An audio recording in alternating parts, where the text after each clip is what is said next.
Good afternoon, good evening, good night, good morning, wherever you may be in the world. Maybe you're in California, maybe you're in Asia, maybe you're in Canada or Saudi Arabia. Hi, my name is Levi Johnson. If you follow my channel, you know who I am. But if you don't follow my channel, I'm an author and professor. I've been teaching English as a foreign language for about the past 7 or 8 years.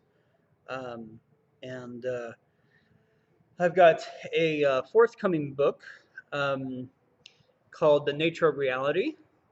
And um, yeah, The Nature of Reality, Your Touchstone um, to Eternal Life and the End of Human Suffering. So I've got that coming out in about a month on February 28th. That'll be released. And I'm super excited about that. And but just to get prepared for that, I wanted to do a reading of my last book. Now, my last book is on intelligence, and um, and I had called it well, whatever it was, the name.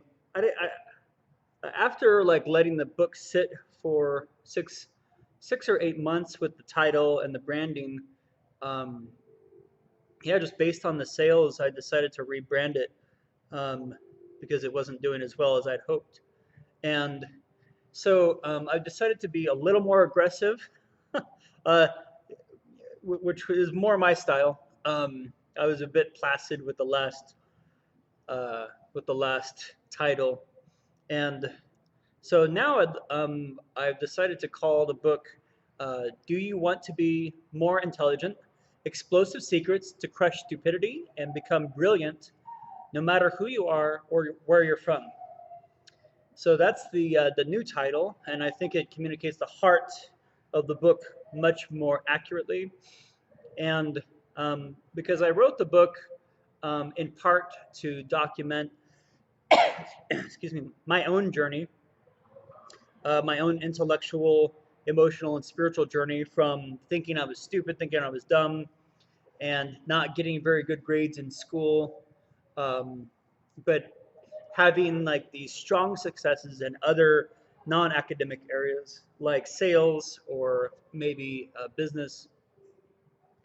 And so having some success in certain areas and like knowing I'm not, in some sense, that I'm not dumb, but not really understanding how to tackle tests, um, not really understanding how to tackle school, and just feeling like school was a big waste of time. And so I I ended up going for my bachelor's degree. Um, and I ended up finishing my bachelor's degree when I was 28 in 2008. Excuse me. And yeah, so I ended up finishing up my bachelor's degree in business and HR management, and my grade point average was, I think, 2.4 or something. So not great, not terrible, but um, not the best. Um, and so for several years, I just kind of put schooling on the back burner. And then in 2000, let's see, in 2013, January 2013, I started a Master of Arts program in teaching English to speakers of other languages. And um, that program is very intense and a lot of reading, thousands and thousands and thousands and thousands and thousands of pages of reading, and a lot of writing. And I wrote like 1 to 200 essays at least, somewhere in that range. And so I did a lot of work, and but it was a boot camp for my mind. And so it was during that time while I was reading for my master's degree program, and then um, that I also started to read for pleasure a lot more. And um, but I began to realize as I was being educated in this program um, that I was getting smarter. Not just I wasn't just getting more educated, which was the case, but I was actually getting smarter. I could tell that my IQ was increasing, that my EQ perhaps was increasing, um, that I could perceive more, And so I learned that through that, and then I was also learning Korean and Mandarin, and I noticed um, during my graduate program while I was learning Mandarin that I was smarter. And so there were just different clues that came together. And then once I finished with my graduate school and I started teaching at a university, um, uh, about halfway through my graduate school and taught in universities in China for about 3.5 years, as my friends and family already know. Um, but I did a lot, I had a lot of spare time, so I read hundreds of books and still continue to read a lot of books with the time that I have. And um, but basically, by reading in the field of epigenetics, learning about neuroplasticity, learning about um, learning about how quantum theory influences consciousness. Just learning all these things and continuing to read, I realized, and then also based on graduate school, I realized that I really understood how to not well, I guess you could say control, but I guess you could say I realized how I could improve my intelligence and that it wasn't accidental and yeah, so really powerful process. And so I made a post about how when we write long sentences with meaning and purpose, not just rambling, um, or no, excuse me, not writing them, but reading them. When we read them and they're challenging and they have purpose and meaning, then it challenges us and forces us to our intelligence to grow to try to understand that. And a lot of people like that. This is on social media where I posted this thought, and a lot of people like that. And I realized, well, this is probably a good idea to write about this. And so one of the important things to me is passing on an intellectual legacy to my children, and and then also, like in the Judeo-Christian ethic, um, I don't get to keep what I've been given unless I give it away, unless I teach it. And being a teacher by nature, I understood this, and so sometimes I use this content, or at least the theories in it, when I'm teaching. But I wanted to write something more explicit about it, and especially if people were going to like it, and if there was a demand for it. And so I wrote the book not only for my children and the people, but I also wrote the book for people who are interested in becoming more intelligent and becoming smarter and brilliant and wiser. And I wrote this book for people, especially people like me 10 or 15 years ago who thought, I thought I was dumb in some sense, um, because I wasn't very good at, at the time, I wasn't very good at undergraduate education. Um, but now, having realized what I would need to do to become good at that, realizing the power of reading, realizing different tactics and techniques and strategies, that I could increase my intelligence and learn practically anything. And that as long as I was willing to work hard in the right ways, there was no limit to my intelligence. So I wanted to give that gift to um, to people like me who don't know how to do that and need guidance. Because it took me 35 years from 0 to 35 to figure that out. But if I can give that gift to someone who hasn't had that, who hasn't gone through these lessons yet, who's a lot younger, who's maybe or who just because of the way our school system works, thinks that they're unintelligent. Because I've met adults who, I mean, I'm thinking of one adult right now that thinks that he's dumb because of his form of intelligence and the kind of um, machinery, the Industrial Revolution age philosophy of education. Um, which is basically that a public school, especially in America, but I've seen it overseas as well, is it's basically a manufacturing plant for human education. And so what you have in a lot of education, generally speaking, in America, is a teacher-centered education rather than a student-centered education. And so there's not much trust built in that system. There's no acknowledgement of the human spirit or human emotions really in that kind of system, barring schools that are excellent and do have good teachers and administrators. And so a lot of people having gone through that system, I think that they're dumb because, um, yeah, because they don't have the forms of intelligence, specifically the articulation and other forms that that kind of system demands. And so I learned of a statistic that says that um, something like only 30% of the school population is catered to by that industrial revolution um, method of educating students, which I think is atrocious. And so I've noticed in my career a lot of students that think that they're dumb or that they're not.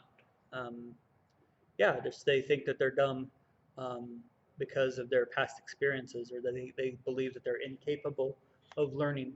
And so I know that's not true. I know it's scientifically it's not true. I know experientially that that's not true.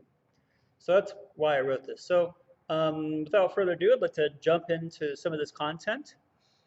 Um, Intelligence is the ability to make finer distinctions. Robert Kiyosaki.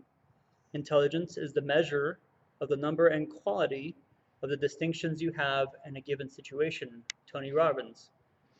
The precision of noticing, then distinguishing between what exists spiritually, psychically, and physically is the measure of their intelligence. And that's by Levi Johnson, by me.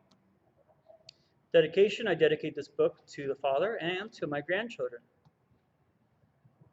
And then here we have the contents, so I won't get into that.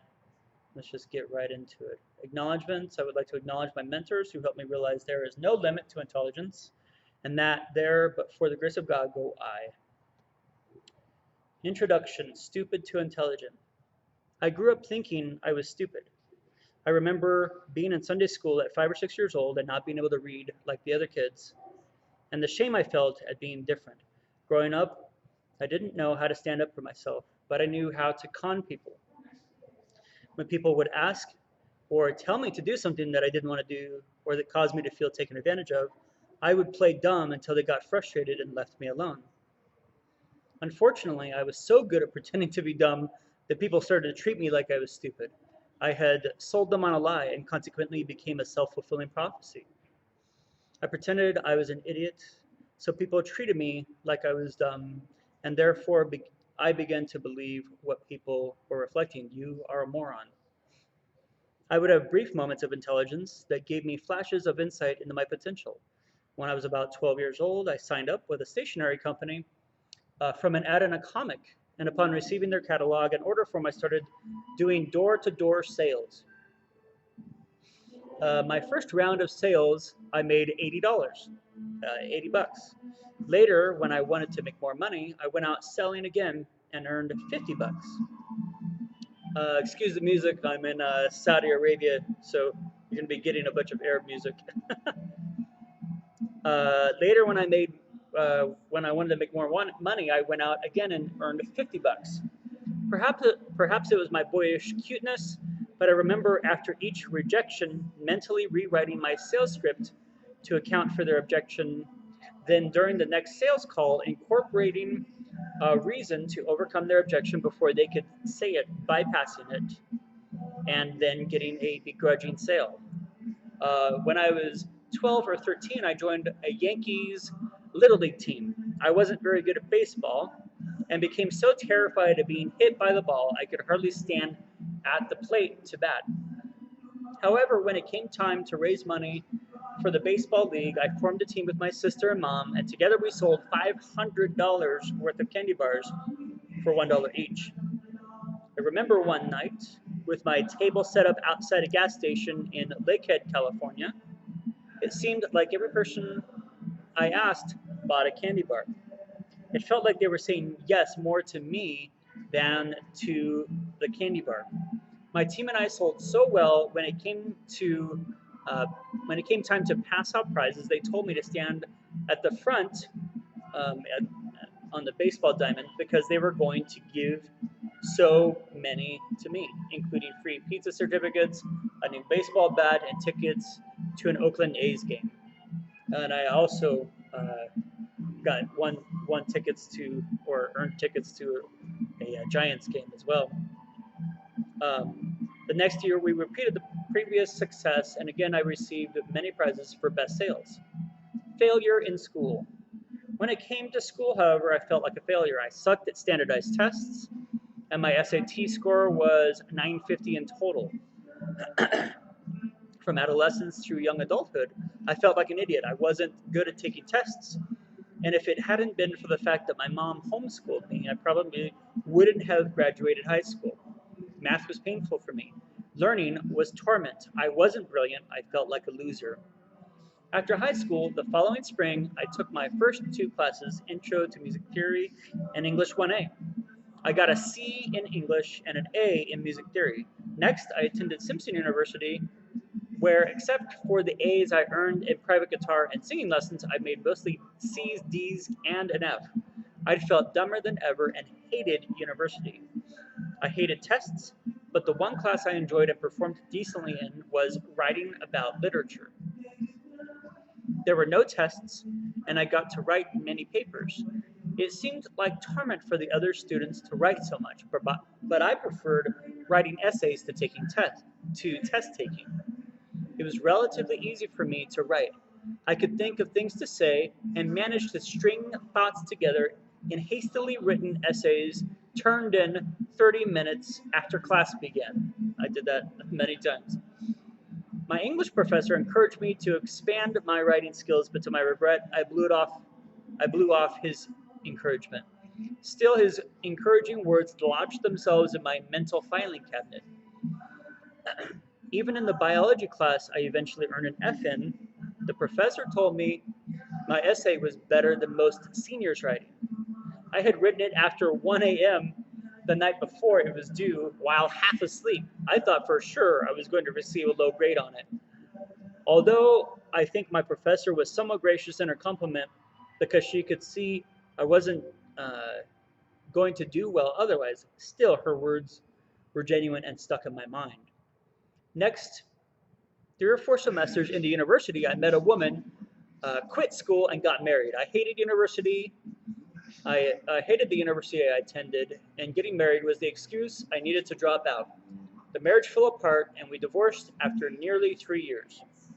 I was working full-time in construction at the time, and once I gathered the broken pieces of my bleeding heart off the floor, I needed to find direction for my life.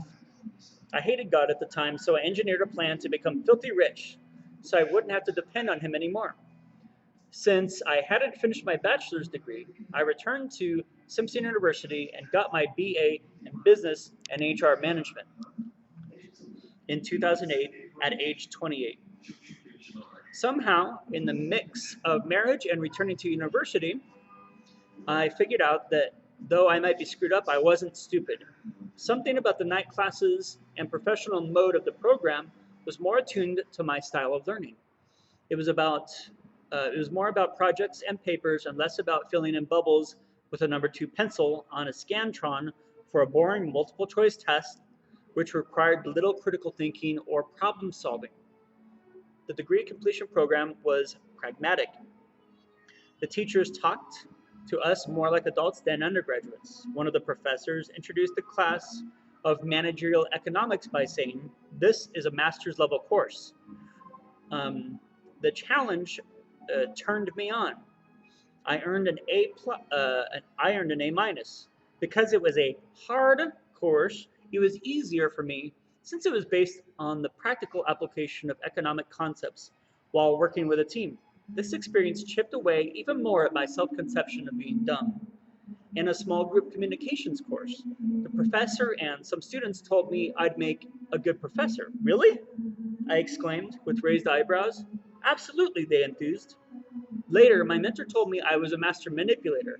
Well, I thought, a master manipulator can't be dumb. Going to Asia. In March 2011, I went to South Korea to teach English for the first time. After 10 months or so of teaching Korean children, which often involved getting my genitals jabbed in a bizarre trend of Korean children wanting to maximize my culture shock, but managing to duck enough of their attempts at humiliating me to notice I enjoyed teaching, I decided to become an English foreign language teacher. I got certified to teach English, then seeing my opportunity to obtain a sweet position as an English professor, which would give me 4 months off per year with a good salary, with room and utilities included, I started working on a Master of Arts in TESOL, teaching English to speakers of other languages. It was hard. I would arrive home to my studio apartment after 8 hours at a kindergarten, eat kimchi, then read 1 billion pages of scholarly writing and write a small book every single day. I did that for 21 months. It was like a Marine boot camp for my brain, and there was little time to breathe, but I accomplished far more than I thought possible. And although the beginning was rough, I ended up enjoying it. It was during that time that my Master of Arts program put the final nail in the coffin of the belief that I wasn't smart. The entire program was reading, critical thinking, and writing over and over again. The professors challenged me to increase the rigor of my logic and pushed me to write with specificity. I learned to write at a master's degree level, which was no easy feat, though the tasks became more accessible and more comfortable with repetition. Eventually, the hardest part of each week's assignments was doing them because despite their challenge, I started getting burnt out and bored. However, the program taught me a valuable lesson. I could learn anything if I persevered. From that point forward, I wanted to learn everything. A friend later told me that after he finished his master's program, he didn't read another book for a year. I had the opposite reaction. During my master's program, I started to read more books. Reading lots of books. I had a voracious desire to learn and enough money to buy all the books I could read. For me, it was far easier to read audiobooks. I started consuming books in 2013, and I haven't stopped since. I now digest between 50 and 100 books per year, and the more I read and implement, the more I feel the need to learn because the more I know I don't know. I now have a voracious desire to know everything because I know it's possible.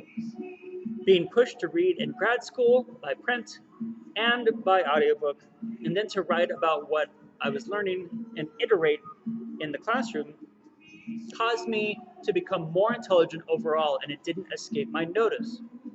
Noticing that reading, writing, and action made me more intelligent, improved my self-esteem, and increased my intellectual momentum. I later became aware that practicing Korean and Mandarin caused me to be able to make more granular observations.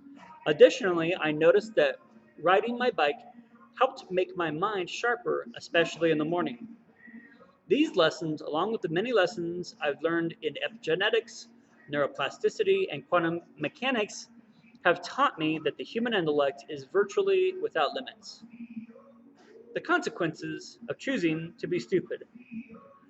Stupid is a choice. Intelligence is a choice. And on a daily basis, I get to choose one or the other. I have chosen to be stupid thousands of times, but now I've tried to develop a lifestyle of making intelligent choices about how to invest my time so that future Levi can reap the benefits.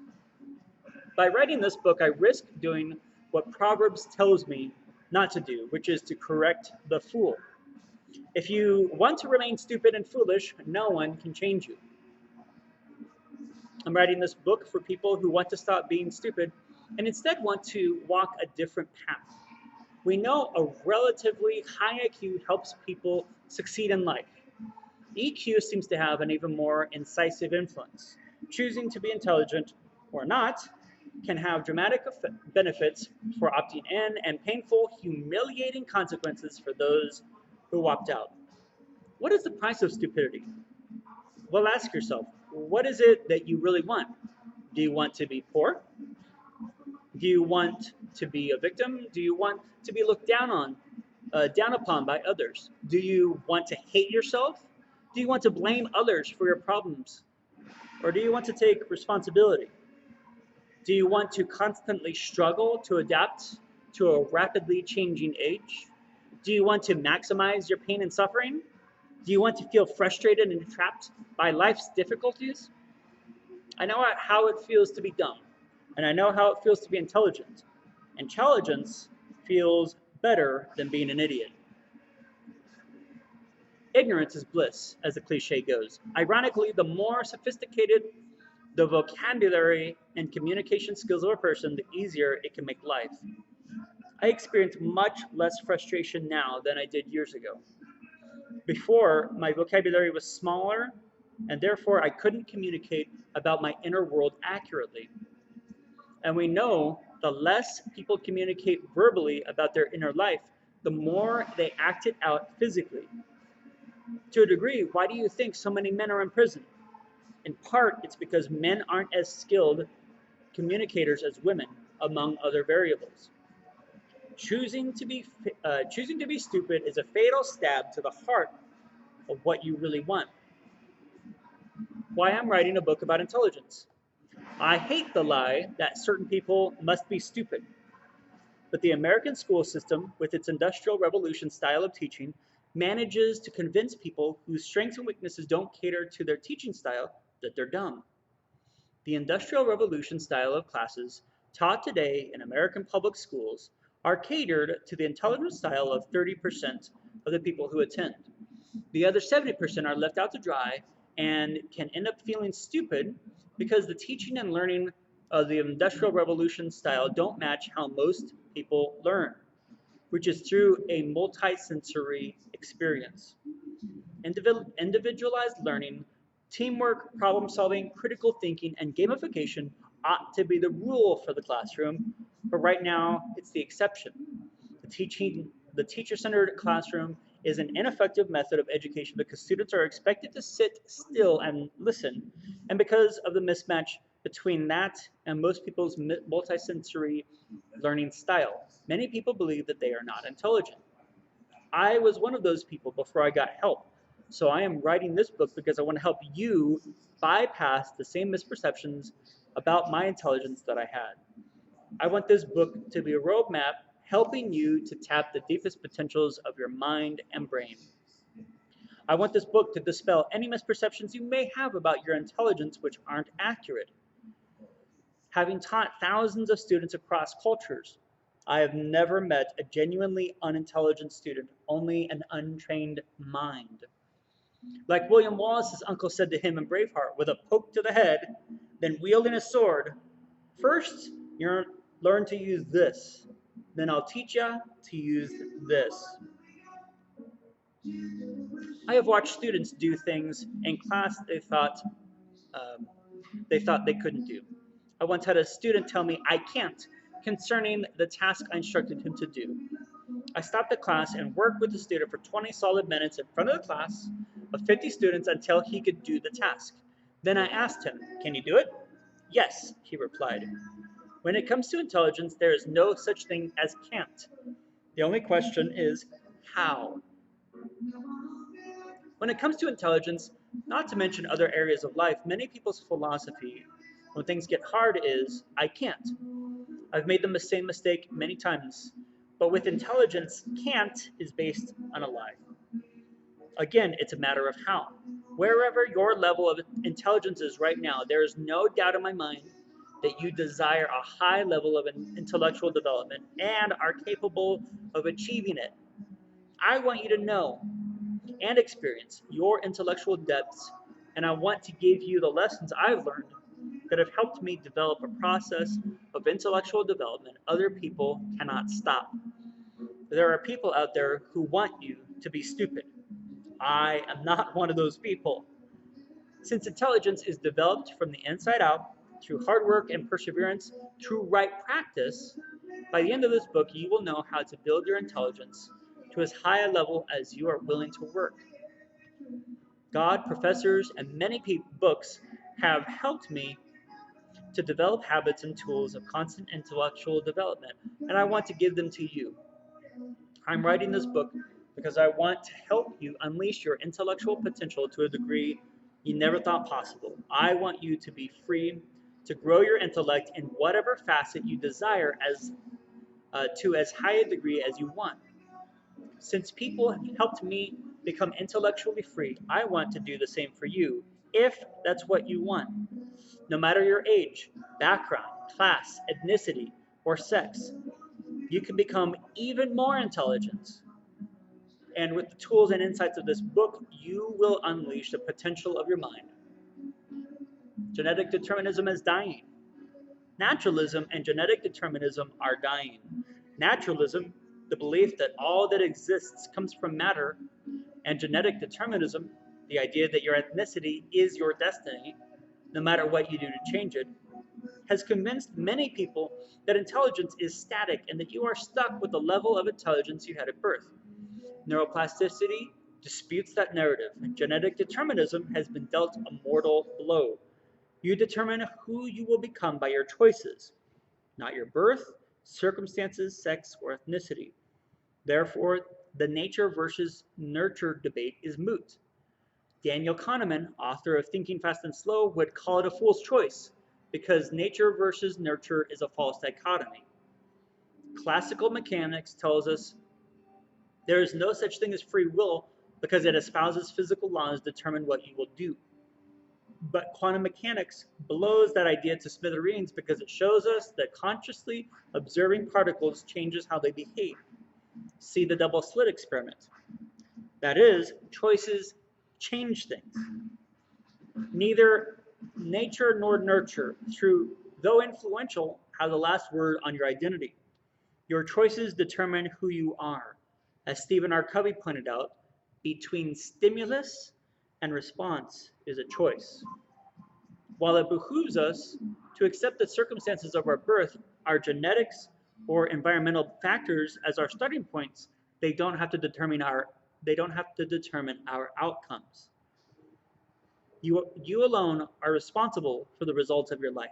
Since an internal locus of control typically leads to better life outcomes than an external locus of control, you and I get to choose how smart we become.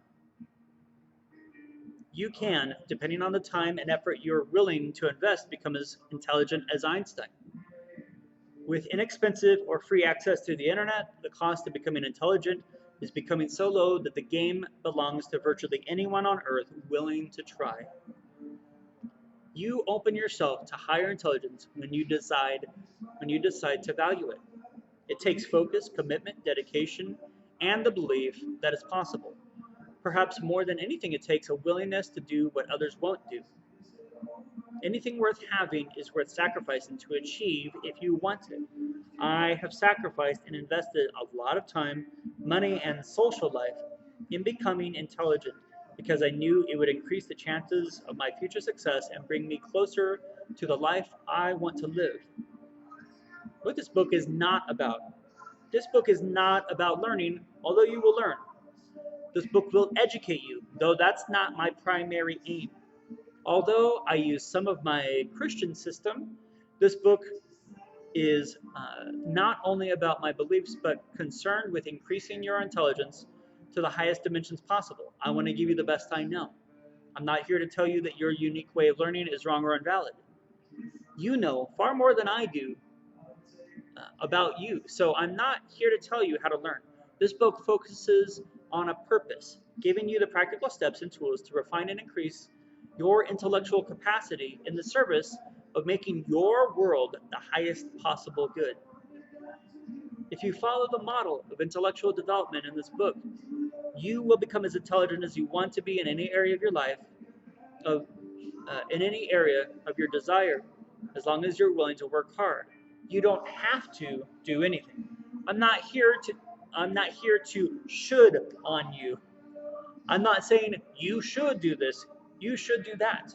I dislike shoulds because they are the rules for society, for what society wants us to do. And they often push people to believe they are not good enough. I don't want to tell you what to do. I want to give you new options to help you determine your intellectual future. If you like what I say, take it. If you don't like it, flush it. Your intellectual freedom is my focus here. I'm passionate about helping you get what you want. How to read this book? I need to ask your forgiveness ahead of time. I'm long winded, so sometimes I use long sentences. I've read long sentences and felt frustrated for not being able to understand them right away. But later, after letting go of my insecurities about my intelligence, I began to understand what I've read. If you come across an overly complicated sentence of mine in this book, I hope you will keep reading. When we read long sentences and do the thinking required to grasp them, it makes us smarter. My assumption is if you're reading this book, you want to increase your intelligence. Therefore, sometimes I use long sentences to push you. I've written this book to make you smarter just by reading it, let alone applying what it says. If there's a moment you don't understand something, just ignore it and keep reading. Later, you will grasp it because you've given yourself time to think about it, as I've had to do many times myself. Mistakes and their role in your legacy. School teaches you that smart people don't make mistakes by punishing you with a lower score if you don't give the right answers on tests. But real life doesn't work that way. In real life, even though mistakes and failures are painful, pain is a great teacher. Jerry Seinfeld said to Trevor Noah, pain is just a lot of information coming in quickly. I love that one. The path to intelligence is like the path of learning in the real world because people walking the way to a uh, higher intellectual. Okay, the path to intelligence is like the path of learning in the real world because people walking the way to a higher intellectual uh, stage pave it with trial and error. At least mine is. Even the most talented people must learn through action on the playing field of the game of life, making mistakes and learning to make more and more precise distinctions between the essential and unimportant, right and wrong, reality and uncertainty. Becoming more intelligent is more a matter of not quitting than anything else. That's so true. The smartest people fail their way to success because mistakes are great teachers, though they are humble enough to learn from others. Since humans have helped me to get to where I am today, I now want to give back to you um, by cheering you on as you embark on this adventure. You are responsible. Now is your chance to change how you write your history because you alone have the power to decide how your story goes. By reading this book, you are giving yourself the opportunity to change your intellectual legacy because by investing in yourself, you are investing in your children and grandchildren. You are the giant your descendants will stand on. They will follow your example, the example you model, because what you do speaks louder than the words coming out of your mouth. Now is your opportunity to make your dent on history by using your intellect to make your world on earth a little more like heaven. And that concludes the introduction.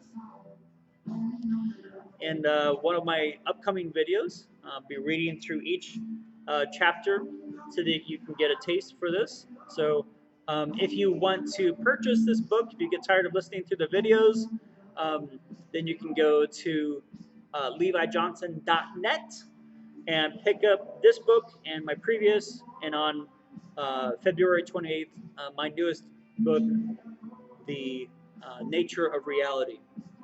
So thank you so much for watching today, wherever you might be around the world.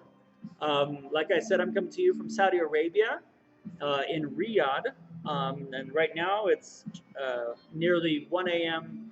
on January 25th. I hope you've had a great time. Hope you learned something today. If you like this video, if you like what you heard, please smash the thumbs up button and subscribe and hit the bell as well so that you get notified whenever I release a new video.